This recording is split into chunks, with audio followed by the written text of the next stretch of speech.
අයිබෝන් ආයුබෝවන්. උඟ දවසකට පස්සේ මේ අමරයි අද හම්බුණා මේ පොඩ්ඩක් කතා කරන්න බැලුවා. අමරයි මේ කට්ටිය මේ අහලා තියෙන අපේ අර භාවනාව සම්බන්ධව ඒක පොඩ්ඩක් අපිට පොඩ්ඩක් පැහැදිලි කරලා දෙන්නකෝ. භාවනාව සම්බන්ධව පැහැදිලි කරන්නයි කියන්නේ අද ඔබතුමා මේ කිට්ටුවට එනවයි කියලා මට පණිවිඩයක් කිව්ව හින්දා ඉන්නේ. ඉතින් භාවනාව කරනවා නම් ජීවිතේ ලොකු කැපවීමක් කරලා මෙන්න මේ වගේ නිදහස් ස්ථානයක තමයි භාවනාව කරන්න ඕනේ.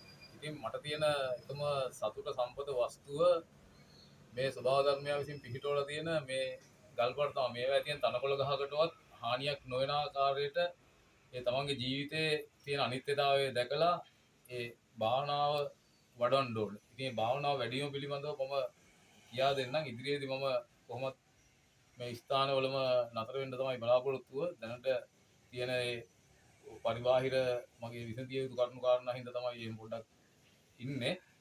ඉතින් මේ වගේ අවස්ථාවකදී මේ ගල්ලෙන තුල තියෙන සතුට, සීතල, සනීපය මේ කිසිම දෙයකින් ලබා ගන්න බෑ. කිසිම විශ්ව ධර්මතාවයක් තුල පවතින මේ ස්වභාව ධර්මතාවය තුල මිසක අන් කිසි දෙයකින් ගන්න බෑ. ඉතින් ඒ වගේම මේ සටන් ශක්තිය මම ප්‍රගුණ කළ කාලයක්. ඉතින් ඒ සටන් ශක්තියට මට මේ භාවනාව තුළ මේ මහසෝන් දේවතාවුන් වහන්සේගේ ආශිර්වාදයක් ලැබුණා. නමුත් එතුලින් පසුව මේ භාවනාව මම ඉදිරියට කරගෙන යන අවස්ථාවන් එනකොට මට තේරුණා මේ ශක්තිය යෙදිය යුතු නැති බවත් යම්කිසි පුද්ගලයෙකුට ඒ ශක්තිය දරාගත නොහැකි තත්වයක පවතින බවත්.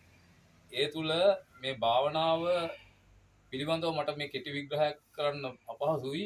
ඉතින් ඒ නිසා ඉදිරියේදී මේ සටන් ශක්තිය පිළිබඳව බලාපොරොත්තු වෙන මම ඉන්න කෙටි කාලය තුල මම පොඩි දැනුවත් කිරීමක් කරන්න බලාපොරොත්තු වෙනවා. නමුත් ඒක ඒ ඉගෙන ගන්න ආසාවෙන් බලාපොරොත්තු වෙලා ඉන්න අයටත් ඒ ඇතැම් ඒට විරුද්ධව කතා කරන ඒක ඉගෙන දෙයක් නොදන්න පිරිස් නිසා මට ඒ ගැන ඉදිරිපත් කිරීමේ ඇත්තෙන්ම පිළිකුල්තාවයක් සහ ලැජ්ජා සහගත බවක් දැනෙනවා. ඉතින් ඒ නිසා මම මේ වගේ දේවල් වලට ඉදිරිපත් වීම දැන් නතර කරලා ඉරියෙන්නේ. අර කීප දෙනෙක්ම ඉල්ලුම් කළයි කියලා ඔබතුමා පණිවිඩයක් දුන්න නිසා මම ඉදිරියේදී ඒ කොටස් දෙකක් පෙන්වන්නම්. නමුත් මේකේ මගේ නියම සටන් කලාවවත් නියම ශක්තියවත් මම මේ සමාජගත කරන්න බලාපොරොත්තු වෙන්නේ අන් අයට අපහසුතාවයක් කරදරයක් ඉගෙන ගන්න අය හරහා ඇති වෙයි කියලා. ඒ නිසා නියම සටන් ශක්තිය කියන්නේ මොකක්ද කියන එකවත් නොදන්න පිරිස් අතරට මේක යවිය යුතු නෑ. සටන් ශක්තිය අවසානයේදී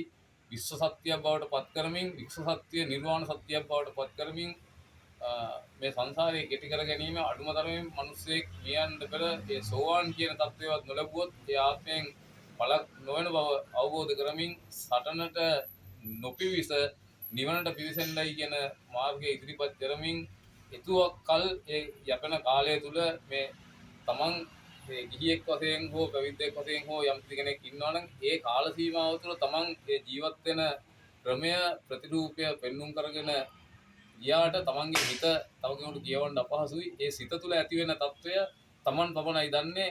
තව කෙනෙකුට කියන්නවත් නිග්‍රහ ගන්න හිනහ වෙන විදිය කතා කරන විදිය අඳින පළඳින ඇඳුමානුව කන බොන දේ අනුව ඒ තමන්ගේ දේ දැනගෙන තමන්ට පමණයි මේකේ තමන්ගේ කවුද කියන එක දැනෙන්නේ.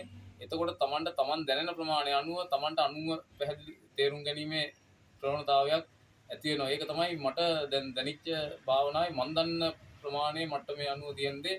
ඉතින් මේකටත් ඔබ තමුන්නාන්සලා බණි. නමුත් ඒ බැන්නට මට කියන්න තියෙන්නේ කොහොමද? හරි එහෙනම් අමරයි අපි ඉස්සරහට වීඩියෝ එකකින් හම්බෙමු.